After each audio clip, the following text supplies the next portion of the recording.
같이 사도신경으로 신앙 고백 드리겠습니다. 전능하사 천지를 만드신 하나님 아버지를 내가 믿사오며 그 외아들 우리 주 예수 그리스도를 믿사오니 이는 성령으로 잉태하사 동정녀 마리아에게 나시고 본디오 빌라도에게 고난을 받으사 십자가에 못 박혀 죽으시고 장사한 지 사흘 만에 죽은 자 가운데서 다시 살아나시며 하늘에 오르사 전능하신 하나님 우편에 앉아 계시다가 저리로서 산자와 죽은 자를 심판하러 오시리라. 성령을 믿사오며 거룩한 공예와 성도가 서로 교통하는 것과 죄를 사하여 주시는 것과 몸이 다시 사는 것과 영원히 사는 것을 믿사옵나이다. 아멘. 오늘 우리에게 주신 하나님 말씀은 구약성경 창세기 22장 1절에서 3절까지의 말씀입니다. 구약성경 27페이지에 있는 창세기 22장 1절에서 3절까지의 말씀, 구약성경 27페이지에 있는 창세기 22장 1절에서 3절까지 말씀을 제가 읽어 드리겠습니다. 그 일 후에 하나님이 아브라함을 시험하시려고 그를 부르시되 아브라함아 하시니 그가 이르되 내가 여기 있나이다. 야훼께서 이르시되 내 아들 내 사랑하는 독자 이삭을 데리고 모리아 땅으로 가서 내가 내게 일러준 한 산 거기서 그를 번제로 드리라. 아브라함이 아침에 일찍이 일어나 나귀의 안장을 지우고 두 종과 그의 아들 이삭을 데리고 번제에 쓸 나무를 쪼개어 가지고 떠나 하나님이 자기에게 일러주신 곳으로 가더니. 아멘. 오늘 주신 말씀을 가지고 모리아산 시리즈 첫 번째 시간으로 부르심의 즉각적 응답이라는 제목으로 말씀의 은혜를 함께 나누도록 하겠습니다. 오늘부터 한 주 동안 저는 모리아산으로 떠나는 영적인 여정을 여러분과 함께 시작하려고 합니다. 이 모리아산은 아브라함이 인생 최대의 시험을 받은 곳이며 또한 하나님께서 놀라운 예비하심을 경험하게 하신 곳입니다.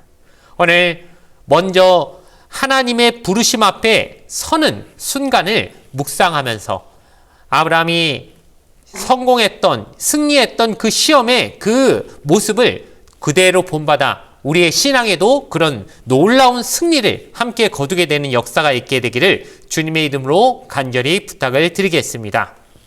첫 번째로 생각해 볼 것은 그 일 후에라고 하는 것입니다.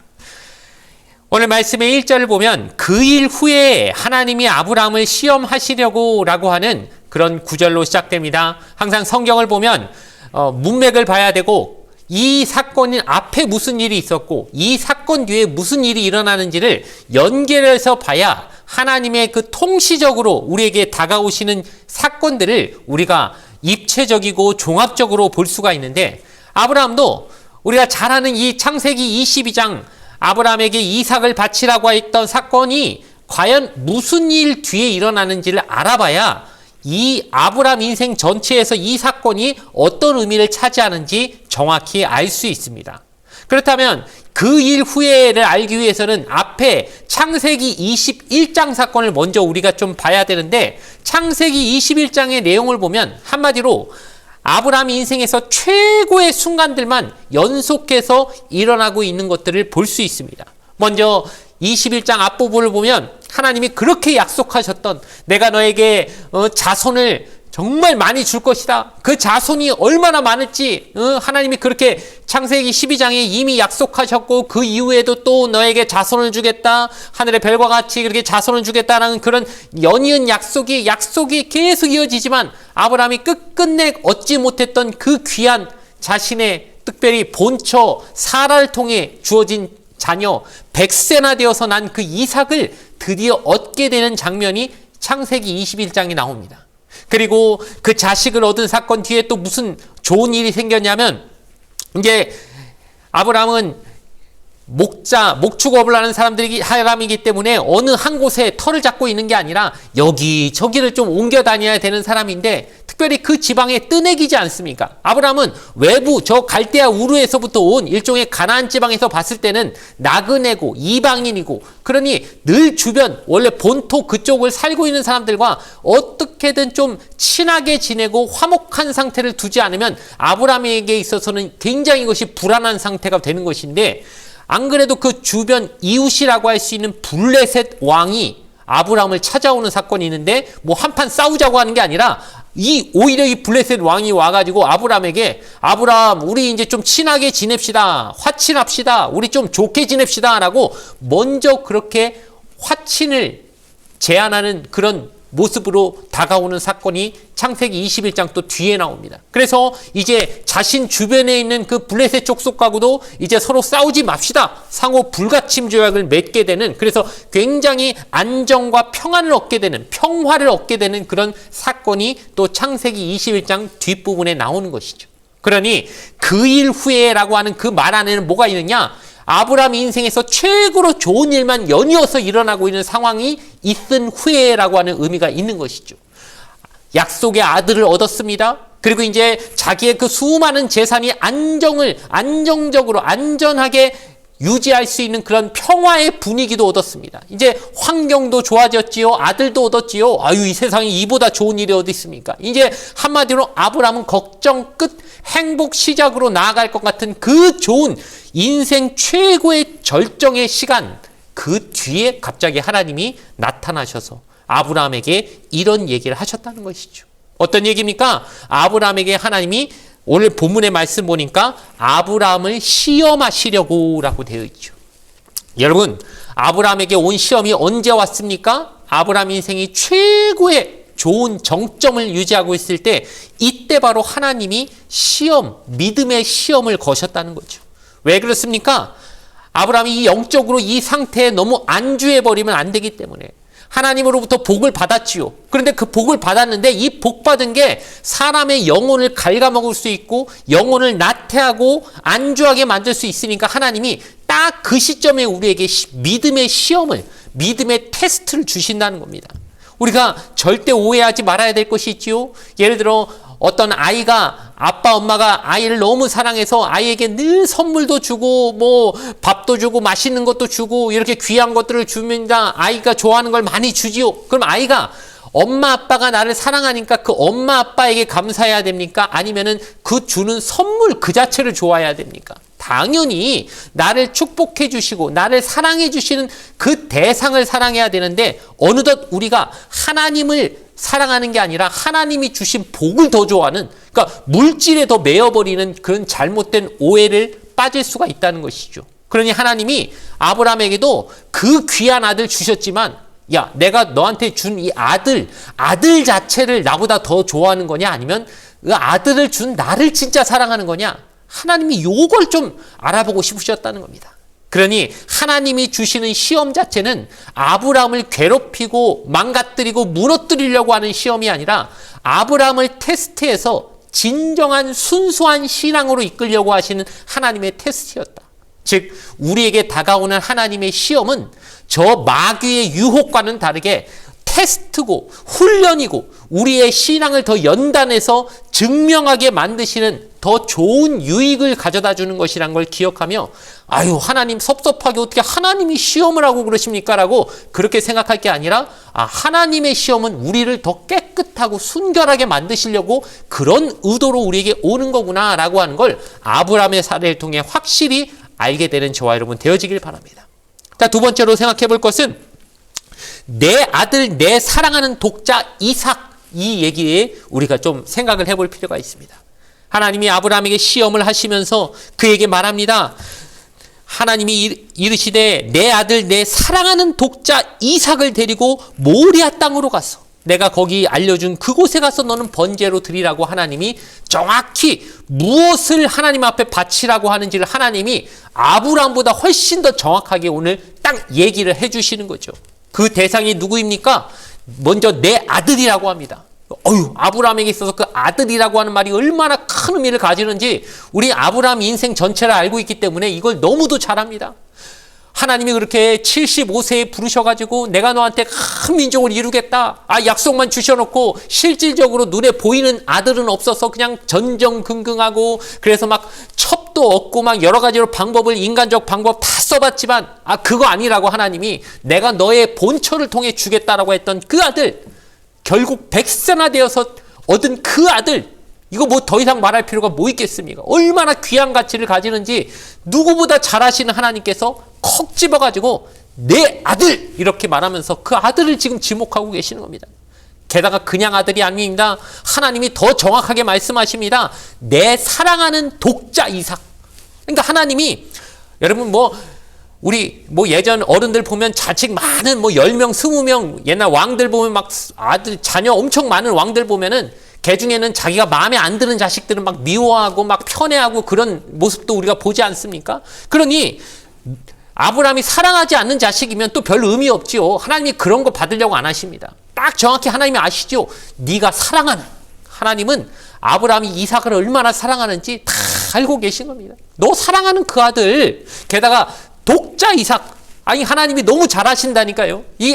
이삭이 어떤 존재인지 독자라는 그 말 안에는 유일하다. 그러니까 이것이 왜 중요하냐면 하나님은 아브라함에게 지금 약속을 주셨지 않습니까? 성경에서 하나님이 주신 약속, 그 언약은 굉장히 중요한 건데 하나님 분명히 아브라함한테 약속을 주셨습니다. 언약을 주셨습니다. 그런데 그 언약의 증거로서 주어진, 즉 약속이 이행되려면 이제 이삭으로 이행이 되고 이삭을 통해 실현이 돼야 되는데 그 약속의 통로가 될 그 유일한 씨 이삭, 아주 하나님이 여기서 정확하고 확실하게 얘기를 해주시는 거죠.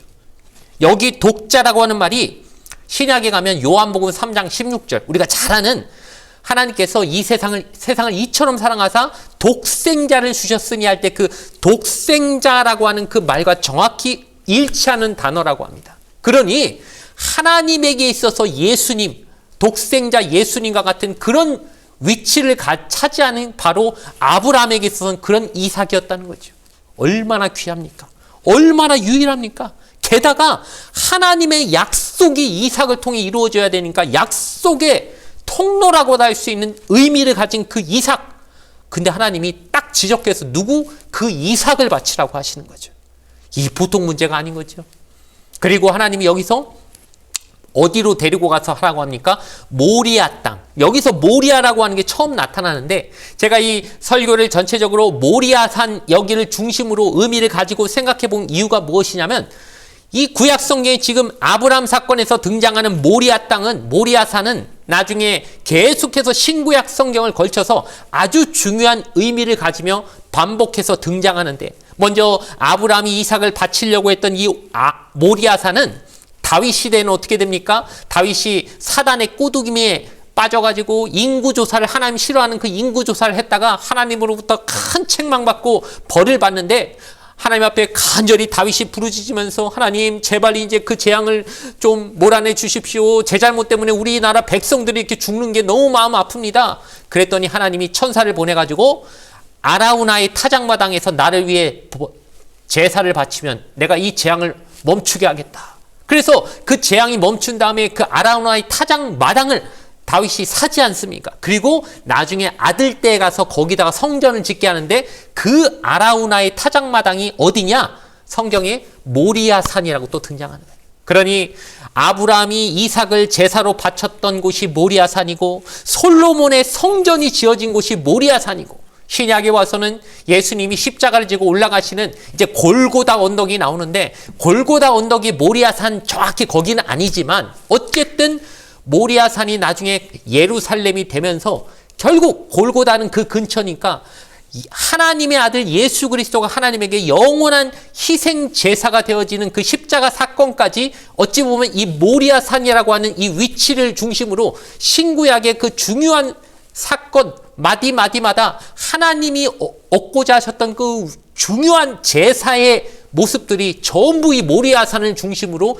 이어지고 있다는 것이죠. 그러니 모리아산이 얼마나 큰 의미를 가집니까? 그런데 그 모리아산이 처음 등장하는 구절이 바로 이 22장 2절에 처음으로 그 모리아라고 하는 위치가 등장하게 된다는 겁니다. 그러니 우리가 이 모리아산의 의미를 또 중요히 생각할 필요가 있을 것 같습니다. 이제 오늘 마지막으로 생각해 볼 것은 아브라함이 즉각적으로 순종했다는 것이죠. 3절의 말씀 보니까 아브라함이 아침에 일찍 일어나. 여러분 너무 이 말씀을 읽으면서 저는 너무너무 이게 대단하다는 생각이 언제 드냐면 아브라함 입장에서는 어떻겠습니까? 하나님이 하나밖에 없는 독자 이삭 그 바치라는데 우리 같으면 웬만하면 이거 피하고 싶고 요나처럼 도망가고 싶고 안 지키고 싶고 어떻게든 좀 지체하고 끌고 시간을 어떻게든 끌어보고 싶고 그럴 건데 아브라함은 어떻게 된 게 그 말씀 듣고 그 다음날 아침 일찍 일어나.